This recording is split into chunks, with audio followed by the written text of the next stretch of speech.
I don't think I've ever filmed a video like the one I'm about to film. Hi, my name is Racheli. I'm a 24-year-old cancer survivor, and I make videos on YouTube and on some other platforms, and pretty much I just share my journey with life with cancer, and now I continue to share my journey of life after cancer and overcoming adversity with positivity and just being a young adult with cancer. I don't come here for an amazing reason, but I hope that it sheds some sort of awareness for, you know, a mental illness, and it also teaches us a lesson in how our actions can affect other people. We'll see what we get from this video. I have no notes. I'm coming to you raw with my real emotions, and I've had a few days to process what I'm about to talk about. I originally started filming a video about this. I wasn't sure if I was gonna make this video or not, but here I am.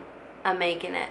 I can't make this video right now. I didn't know where to even begin with what I was feeling, but now that it's processed and I have some clarity, I want to talk about it. About 2 years ago, maybe a little bit under 2 years, I met someone in one of the social media groups that I'm a part of regarding lymphoma awareness and support. There's about 500 people in this group, 464. It fluctuates. People join as time progresses. So this was about 2.5 years ago. We all support each other, we all talk, and then we move on from the group and talk personally in personal threads. And I met this one person. He lived in California, and so I thought it would be a great way to create a friendship. He had just been diagnosed and he just shared his journey publicly, and he was a pretty famous fitness person.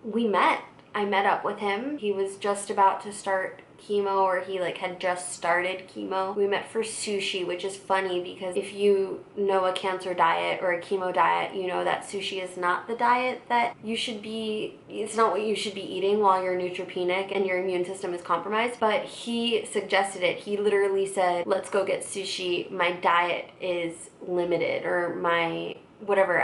I'll post a screenshot of that conversation here. Before we met, I actually took my then boyfriend, who's now my husband, to go buy him a bunch of things as a pre-chemo present. I got him all the things that I wanted with me at chemo, and he was grateful, so it seemed. And then we created a great connection and friendship, and we would FaceTime and we would talk on the phone for very long periods of time. He claimed that he had non-hodgkin's lymphoma along with nephritis and lupus, and that his non-hodgkin's turned into lung cancer. And I guess those should have been all red flags, but when you're talking to people who are either cancer patients or survivors, you're talking to pretty vulnerable people who have joined a community online for support from other people who are going through the same thing. So you kind of don't really think twice. And in the process of me being in groups like this, I have seen other people who have faked it, or it turned out that they were lying about their lymphoma and they kind of disappear very quickly. But this person, he went really public with it, and since about this week,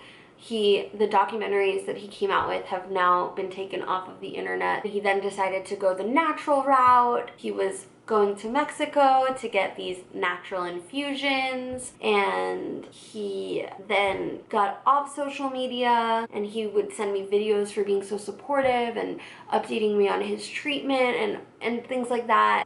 Man, he really got me. The things he would say. And then now that this all came out, we've all been connecting and kind of sharing our stories. There's this one instance with this other woman who he was very close with as well. He was very close with about 2 or 3 of us, where he would talk to us off Facebook, kind of personally, in text and over the phone. And there's this one woman who he legitimately texted the same exact picture with the same exact text under the picture a minute apart. So he literally copy and pasted his message to me and this other woman. He has literally gone ghost over the past few weeks and months and won't talk to any of us. Last I heard from him was that he found a tumor in his back and he got it removed, but it was benign. But he would text me all of these things about how he's so lonely through this journey, and I have this huge dilemma within myself. If it hasn't been made clear yet, just by the way, it turns out he indeed did not have cancer. Allegedly. It turns out also that before he claimed to have had cancer, he also claimed to have depression and also claimed to be suicidal. He has public videos on this on his YouTube channel that were filmed in 2016. I have this dilemma within me where, because I'm such an empath, where I want to feel so bad for him for needing to resort to this, because I studied psychology and I know that this is an actual mental illness. In the DSM-5, it's called Munchausen syndrome, and it's an actual mental illness where people fake illnesses for attention.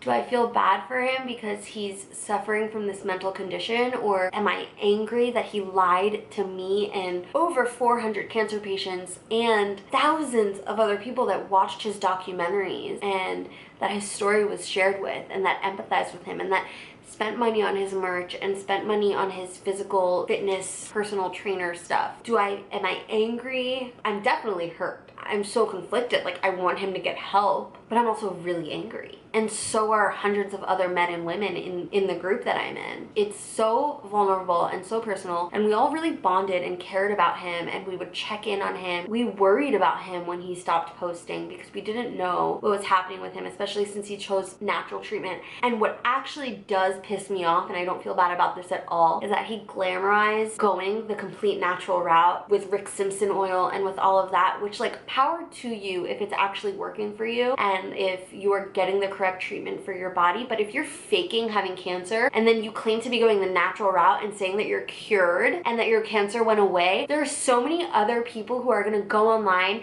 and search ways to treat their cancer, and they're going to find you, someone who faked it and claimed to have cured it naturally. No effing way. I am all about complementary approaches and holistic approaches, but I knew that I needed chemo to cure my cancer. I'm not even cured yet. You're not cured until 5 years after being considered cancer-free in remission. And so terms like that he would use should have been red flags. But again, we're all super vulnerable, and he was a false advertisement for natural remedies and curing cancer naturally. The fact that he falsely advertised healing cancer through natural remedies when in fact he didn't have cancer at all pisses me off so much, because I had so many quarrels with myself when I was going through treatment of whether or not I should go the natural route, and seeing people like him online would have motivated me and inspired me to think that it was really possible. And now I have this huge suspicion to anybody that messages me, comments on my posts, or even joins the group and claims to have cancer and doesn't really have it. Like, I'm so weary about people now, and I imagine that I'll feel this way for a long time, unfortunately. This isn't just someone who I followed on Instagram or on Facebook or on YouTube. This is somebody who I thought was my friend, and I spent a lot of hours caring and thinking about and talking to on the phone. Pretty sad. Just had to get that off my chest. Whew. Definitely need, I don't know what I need to do. This isn't my fault. And if this has ever happened to you, it's not your fault either. There's no reason that we should be so weary and suspicious of anybody that says they have cancer. You just would never think that somebody would want to fake something like this. I mean, the guy shaved his head and his eyebrows too. With all of that, I think that this experience has definitely brought our community closer. Just trying to look at the positives here. All I can do is just wish this person some sort of healing through his mental state and hope that he has found some sort of peace. I don't even know what to say. I don't want to go into too many details about his name or anything like that because I don't feel like he needs the glamorization of... I just don't want this to be the blank show. You know what I mean? This is really real to us and to me. Thank you for watching. I don't know. Always remember, everything's gonna be okay. Please don't lie to me and tell me that you have cancer when you don't. And please don't tell people that you're curing it naturally when you're not. Thanks.